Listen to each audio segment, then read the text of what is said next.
Yes, guys, welcome in. Today we have deep sleepers for the 2025 fantasy football season.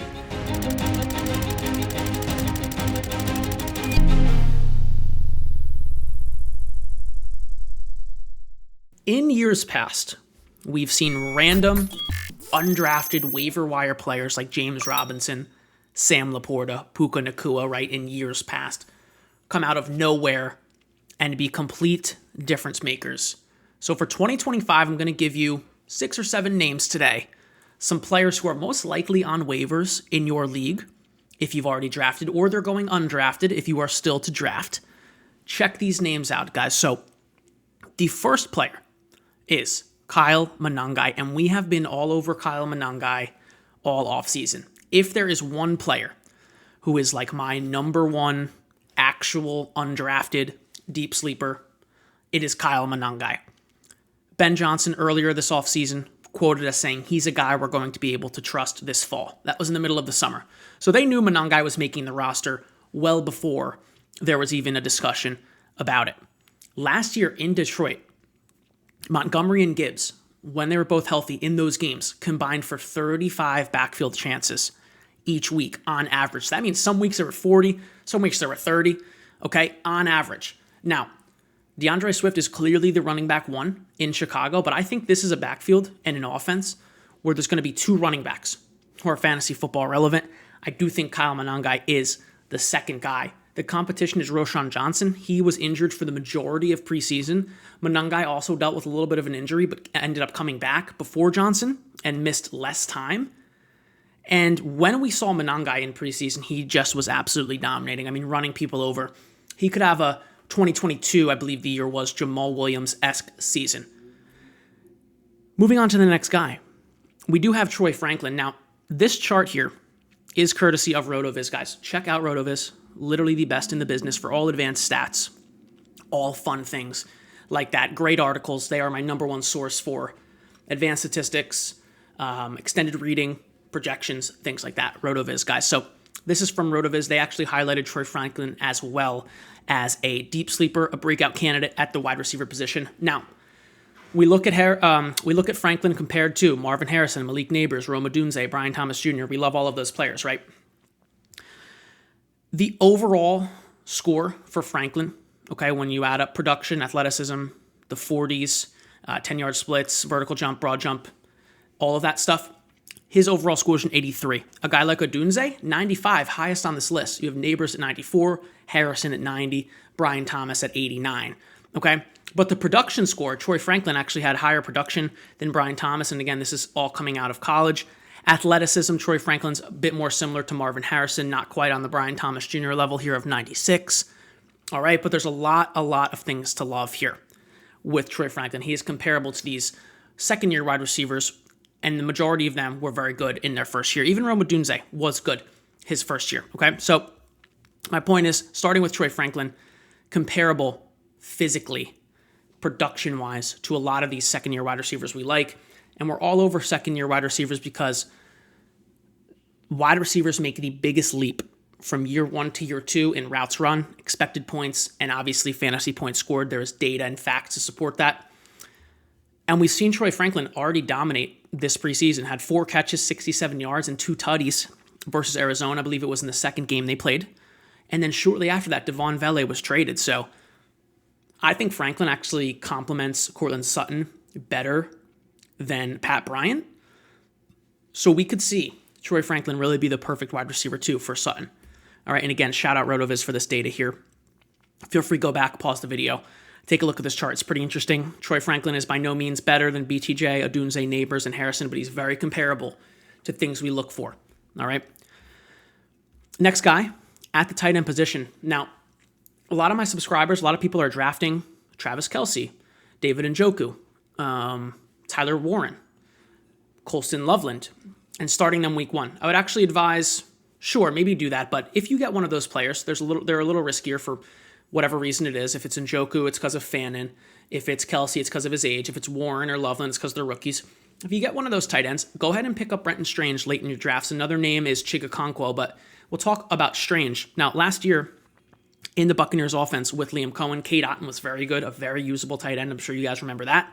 Strange last year played 7 games with 65% plus snaps, and he was a top 10 tight end in 4 of them. So over half those games, he was top 10 tight end. He's going to see 65% or more snaps this season because Evan Ingram's gone. Ingram had 7 plus targets per game. Supposedly those are all for Strange now, okay? And the Jaguars GM Balky, he absolutely loves Brenton Strange, views him as basically a franchise piece. Cohen comes into town. Lawrence is looking pretty good. Lawrence did well, or I should say Ingram did well with Lawrence. So I think Brenton Strange, the young tight end, really is a deep sleeper here. Could finish. He really does have top 5 tight end ceiling. Next name on the list, another running back, is Dameon Pierce. We'll head over to Houston. So Joe Mixon is going to miss extensive regular season action. And quick shout out to Dr. Jesse Morse on Twitter, who said this months ago. Everybody was very hesitant, right? Morse was like, dude, he's missing the regular season, a very good portion of it, if not the whole thing. Now, the latter part of that statement we will see, but yes, Mixon's going to be out at least 4 games. So we have 29-year-old Nick Chubb, who's off another injury last year and then one of the most crazy knee injuries I've ever seen the year before. Woody Marks, who's a good, talented rookie. He's actually a name we'll talk about later. I like Woody Marks later in the season, but not to open it. He's primarily a pass catcher, has some work to do as a rusher. And Dario Gumbawale, who's 31 years old and is basically the old man version of Woody Marks, okay? So for the first week 1, I do prefer Nick Chubb. If I have to start Nick Chubb or Dameon Pierce, Nick Chubb is getting the start. But for the entire season, I do prefer Pierce. He's younger. He's a bit more proven with the Texans, obviously. Chubb's never played a game for them. And I think Pierce really fits this scheme well, this new scheme, this offensive scheme that's coming to the Texans. So very much enjoy Dameon Pierce late in drafts. And I do like both Chubb and Pierce season long, okay? Up next on the list, another second-year wide receiver, okay, who is just absolutely dominating preseason if you really start to read into the team notes from the Dolphins, and that is Malik Washington. Like I said, year 2 guy again. And his biggest issue was kind of getting playing time, right? Because you have Waddle, you had Jonnu last year, you have Tyreek Hill, okay? So he flashed a little bit at the end of the season, had 5 plus targets in 3 or 4 of those games there. So he was starting to get work and doing pretty good things with it. But this offseason, as I mentioned, he's improved his blocking a lot, supposedly according to the beat writers, which is getting him more playing time. Okay, he's earning Tua's trust. Tua is really saying high things about Malik Washington, very good things. And as a result, he's seeing targets. Obviously, the Dolphins starters didn't play too much in the preseason, but when Malik played, he was seeing a good amount of targets. Tyreek Hill is pretty unpredictable for me. He's already got this oblique injury. There's talks he might quit on the team here and there. People love to throw that around. He's just kind of unpredictable, right? He's a little unpredictable, so that works in Malik Washington's favor in terms of maybe seeing some work. I think Jalen Waddle's a locked-in staple piece of the offense, so he'll always be behind Waddle, right? But then again, Jonnu was traded too. And Jonnu was seeing like 8 targets a game there, dominating last season. Malik Washington was absolutely fantastic in college, his final year at Virginia. He did really, really good things. So that's where we're at on Malik Washington. It's a very deep name, but one to monitor for sure. Final name on the list, and then we're going to get into some rapid-fire targets, kind of list off some players you guys should be looking at. Keaton Mitchell, I've mentioned him before. All right, in 2023, only Devon Achane scored more fantasy points per touch than Mitchell. So when we look at fantasy points per touch, my favorite metric for running backs, this is from 2023, so not last year, the year before. That is the last time Keaton Mitchell was fully healthy, all right? Devon Achane, 1.4 fantasy points per touch, pretty insane. Keaton Mitchell, number 2, right behind him, 1.25. Now, not exactly right behind him, but he's number 2. So Keaton Mitchell, more fantasy points per touch, and yes, on less touches than McCaffrey, Jahmyr Gibbs, Chase Brown, Breece Hall that year, Kyron Williams that year, Alvin Kamara, Bijan Robinson, the list goes on. So Keaton Mitchell, when he gets the ball in his hands, is very good. Now, this is the only time other than that season we've seen Keaton Mitchell fully healthy. The Ravens running back 2 role is valuable in my opinion. It's about 3 targets per game. It's about 40% of snaps. We saw it with Justice Hill last year. Justice Hill isn't very good. Keaton Mitchell is better than Justice Hill. So if Keaton takes over that role, he could be valuable, have standalone value in the flex. And then if something were to happen to Derrick Henry, who he is admittedly a risky running back, Keaton Mitchell could step in and just absolutely dominate, have top 12 ceiling in that Ravens offense. Now, a couple names I want to get into real quick. 4 wide receivers, 4 running backs, 2 tight ends, okay? The wide receivers are Dante Thornton.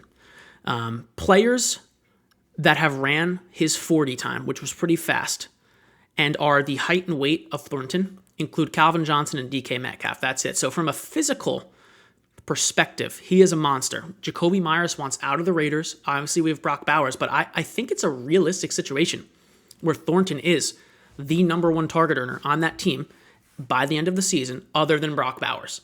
I think Bowers is like this new version of Kelsey, right, where he's just going to dominate the targets, okay? But Thornton could be the primary wide receiver, especially if Jacoby goes somewhere. Alec Ayomanor on the Titans.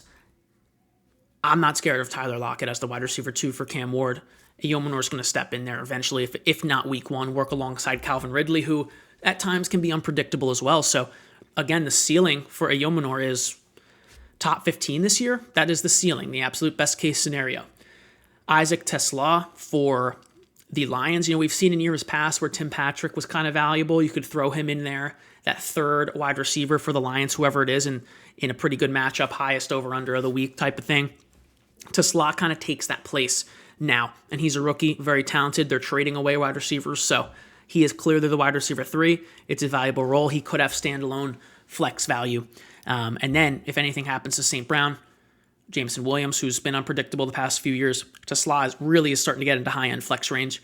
And then finally, Torrey Horton, the wide receiver 3 on the Seahawks. Similar to Tesla, not as good of an offense, but a similar situation there. Okay, for running backs, I have Brashard Smith, so he's leapfrogged basically all of the running backs in the KC backfield and is the primary handcuff for Isaiah Pacheco. Could work in on those pass-catching downs. Woody Marks, we talked about him earlier. Going to see value with him late in the season, I believe. Blake Corum looks like he's beat out Jarquez Hunter for the job behind Kyron Williams, which is pretty interesting. If he splits carries with Kyron Williams, gets any work at all, 30-40% of snaps, he'll have standalone value as a flex. And then Taj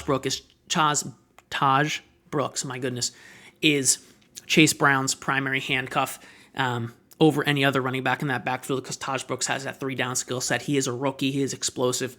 Love Chase Brown. He is my guy for 2025 fantasy football, but we've never seen him take on a workhorse load for 17 games. He got a little banged up at the end of that 10-11 game stretch last year. Let's see if Chase can do it for 17 games. If you own Chase Brown, roster Taj Brooks, probably a good idea. And finally, for tight ends, we talked a little bit about Harold Fannin Jr. before, but he makes the list again. David Njoku ceded some snaps to Fannin. Flacco threw Fannin a touchdown in the red zone during preseason. And finally, Chigakonkwo, the young tight end who seems to just be ready to break out every single year and never has a QB. So if Ward takes a step forward into the NFL, Okonkwo could be very, very valuable. Now, these are some names I think will be kind of headlining the Week 1 waivers. So get ahead of the frenzy. Guys, get ahead of Week 1 waivers. Hope you enjoyed the video. Good luck this week. Week 1.